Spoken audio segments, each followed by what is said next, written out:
ప్రభు నామమున మీ అందరికీ శుభాభివందనాలు తెలియజేస్తున్నాను. ఈరోజు దేవుని యొక్క వాక్యము మీతో మాట్లాడాలని మీ ముందుకు వచ్చి ఉన్నాను. ఈరోజు నేను మాట్లాడే యొక్క మెసేజ్ ఏంటంటే, ప్రతి ఒక్కడు కూడా దీర్ఘాయుష్మంతులుగా జీవించాలి. అది ఎలా జీవించాలి? ఈరోజు నేను మాట్లాడే యొక్క సారాంశం ఇదే. ప్రతి ఒక్కడు మంచి ఒక ఆరోగ్యము కలిగి దీర్ఘాయుష్మంతులుగా జీవించాలంటే ఎటువంటి యొక్క అనారోగ్యాలు పాలు కాకుండా, ప్రతి ఒక్కడు ఎవరిని చూసినా ఏదో ఒక అనారోగ్యము. ఎందుకనంటే వారు తెలుసుకోవాల్సిన ఒక హిడెన్ సీక్రెట్ ఏంటంటే, నువ్వు ఆరోగ్యంగా జీవించాలంటే, దీర్ఘాయుష్మంతుడిగా జీవించాలంటే నువ్వు చేయాల్సింది దేవుని యొక్క మాటలకు తలయొగ్గటమే. నువ్వు ఎప్పుడైతే దేవుని యొక్క వాక్యానికి తలయొగ్గి దేవుని యొక్క కమాండ్మెంట్స్కి నువ్వు ఒబే అయ్యి దేవుని యొక్క మాటలను నీ హృదయంలోకి తీసుకుని ఆ మాటలను తిరిగి జీవం కలిగిన మాటలు నీ నోటి ద్వారా పలికిన రోజున నీవు దీర్ఘాయుష్మంతుడుగా జీవిస్తావని దేవుని యొక్క లేఖనములు సెలవిస్తున్నది. ప్రతి ఒక్క మనిషి దీర్ఘాయుష్మంతుడుగా మంచి హెల్దీగా ఆరోగ్యంగా జీవించాలి అని అంటే దేవుడు చెప్తున్నాడు, నా జీవము నీలో ప్రవహింపజేస్తానని. ఆయన జీవము దేనిలో ఉన్నది? వాక్యములో ఉన్నది. ఆ వాక్యము జీవమై నీలోకి, నీ యొక్క ఎముకలలోకి, నీ యొక్క బోన్ మ్యారోలోకి వెళ్ళి అక్కడ క్రొత్త మూలుగును, క్రొత్త యొక్క రక్తాన్ని పుట్టిస్తానంటున్నాడు దేవుడు. ఈరోజు ప్రతి ఒక్కడు ఆరోగ్యంగా జీవించాలంటే రక్తమేనండి. ఎందుకనంటే నీ రక్తము గనక పరిశుద్ధత లేదనుకో, నీ రక్తము గనక చెడిపోయిందైతే నీ ఆర్గాన్స్ చెడిపోవటం జరుగుతోంది. అదే నువ్వు దేవుని యొక్క వాక్యము జీవం కలిగినది కాబట్టి ఆ వాక్యాన్ని నీ యొక్క హృదయంలోనికి పంపించి ఉన్నట్లయితే ఆ యొక్క వాక్యము నీ యొక్క బోన్ మ్యారోలోకి వెళ్ళి అక్కడ కొత్త మూలుగును, కొత్త యొక్క రక్తాన్ని పుట్టించి నీకు జీవమునిస్తానని దేవుడు చెప్తున్నాడు.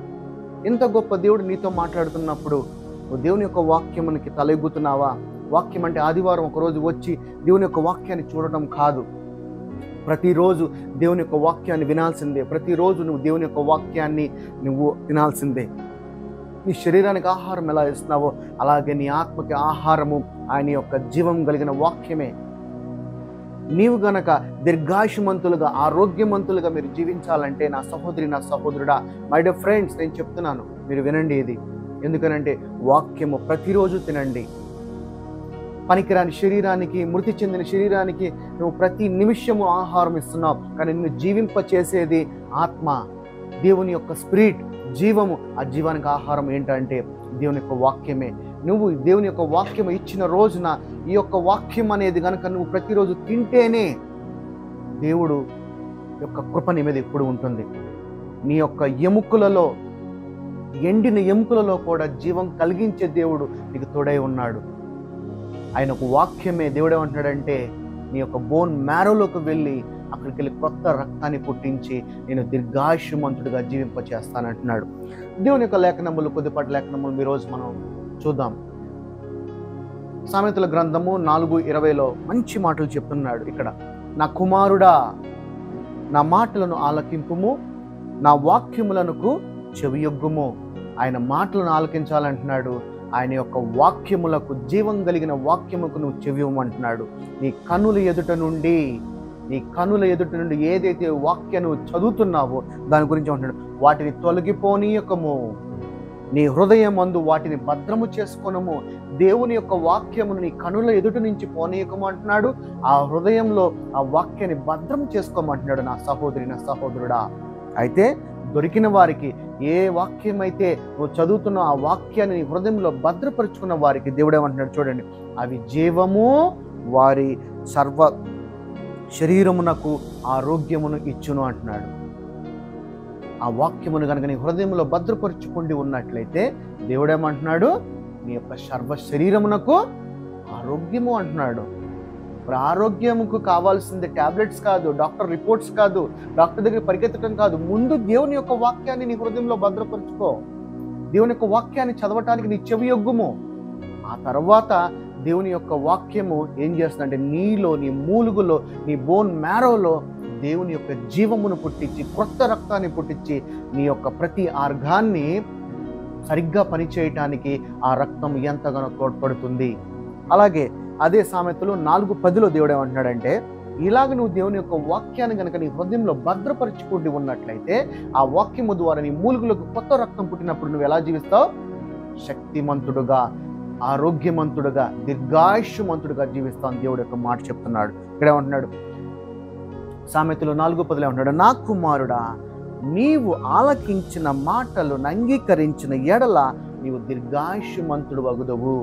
దేవుని యొక్క మాటలు కనుక నువ్వు అంగీకరించి ఆయన మాటలు కనుక నువ్వు ఒబే అయితే దేవుడు ఏమంటాడంటే నువ్వు దీర్ఘాయుష్యమంతుడిగా జీవిస్తావు అంటున్నాడు. నువ్వు దీర్ఘాయుష్యమంతుడిగా జీవించాలంటే నువ్వు చేయాల్సింది ఎటువంటి రోగము, ఎటువంటి జబ్బు లేకుండా జీవించాల్సింది ఏంటంటే దేవుడు చెప్తున్న మాట ఏంటంటే నా మాటలు చెవి ఎగ్గుము అంటున్నాడు.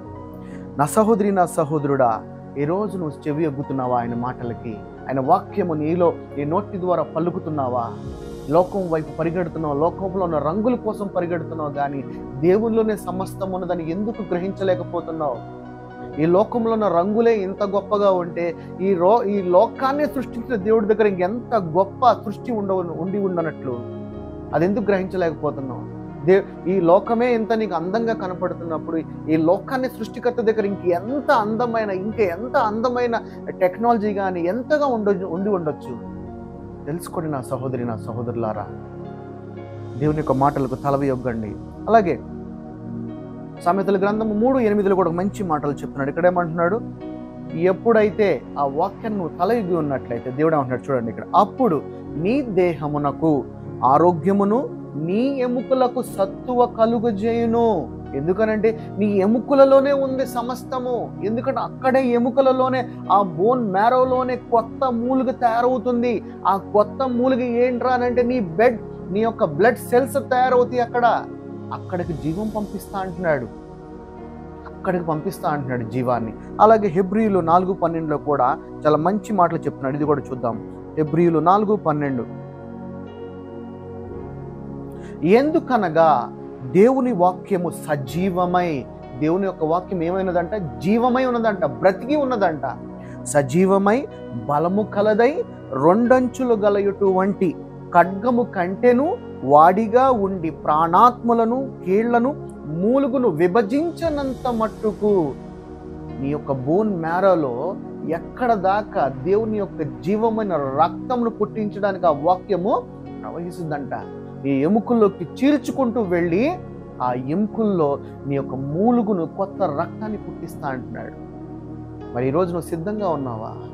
ఈరోజు అనారోగ్యం పాలైపోయి నువ్వు హాస్పిటల్ చుట్టూ పరిగెడుతున్నావు నా సహోదరి, నా సహోదరుడా. హాస్పిటల్ చుట్టూ పరిగెత్తాల్సిన అవసరం లేదు. దేవుని యొక్క వాక్యమును గనుక నీ హృదయంలో భద్రపరుచుకుంటే దేవుడు అంటున్నాడు, నిన్ను నేను ఆరోగ్యవంతుడిని చేస్తాను, దీర్ఘాయుష్యవంతుడిని చేస్తాను అంటున్నాడు. నీ యొక్క మూలుగులోకి వెళ్ళి, నీ యొక్క బోన్ మ్యారోలోకి వెళ్ళి నా జీవం కలిగిన వాక్యము నీలోకి జీవము పుట్టించి నిన్ను బ్రతికింపజేస్తాను అంటున్నాడు, తిరిగి జీవింపజేస్తాను అంటున్నాడు. సత్తు లేని ఎముకలలో జీవాన్ని పుట్టిస్తా అంటున్నాడు. సత్తు లేని ఎముకలలో నీకు బలమును, శక్తిని, ఆరోగ్యాన్ని నింపుతాను అంటున్నాడు. అందుకే నా సహోదరి, నా సహోదరుడా, ఈ రోజు నుంచి క్రొత్తగా ఈ బోధన మీరు ఆరంభించండి. ఏంటంటే ఒకటే, ఆహారము నీ శరీరంకు తీసుకుంటున్నావో అలాగే నీ యొక్క ఆత్మకు కూడా అదే ఆహారాన్ని, నీ యొక్క శరీర ఆహారం కన్నా ఇంకా ఎక్కువ ఆహారము నువ్వు నీ యొక్క స్పిరిట్కి ఇచ్చి చూడు. నీలో ఉన్న మార్పులు, అద్భుతాలు నువ్వు ఎలా చూడబోతావో నీ జీవితంలో ఆలోచించుకో. ఈ రోజు నుంచి ప్రారంభించు. వాక్యం అనే ఆహారము తినటం ప్రారంభించు నా సహోదరి, నా సహోదరుడా. ఆరోగ్యవంతుడుగా, దీర్ఘాయుష్యవంతుడిగా జీవిస్తావు. ఈ రోజు నుంచి నీ ఆత్మకి ఆహారం, వాక్యం అనే ఆహారం ఇవ్వటం ప్రారంభించు. సమృద్ధి అంటే ఏంటో చూస్తావు. ఈ రోజు నుంచి నీ యొక్క ఆత్మకి ఆహారం ఇవ్వటం ప్రారంభించు. నీ యొక్క కష్టము, సమస్యలు, బాధ, చింత అన్నీ కూడా విడుదలైపోతాయి. ఎందుకంటే ఆయన వాక్యంలో సమస్తం ఉన్నది. నా సహోదరి, సహోదరుడా, ఈ మాటలు మీ యొక్క జీవితంలో మీ వెలుగు నింపాలని, ప్రతి ఒక్కరు దీర్ఘాయుష్యవంతులుగా యేసు నామములో వారు జీవించాలని నేను నా హృదయపూర్వకంగా దేవుని యొక్క సేవకుడుగా నేను మిమ్మల్ని బతిమాలుకుంటున్నాను. హాస్పిటల్ చుట్టూ పరిగెత్తాల్సిన అవసరం లేదు. దేవుని మాటకి చెవియొగ్గు. దేవుని యొక్క వాక్యాన్ని హృదయంలో భద్రపరుచుకో.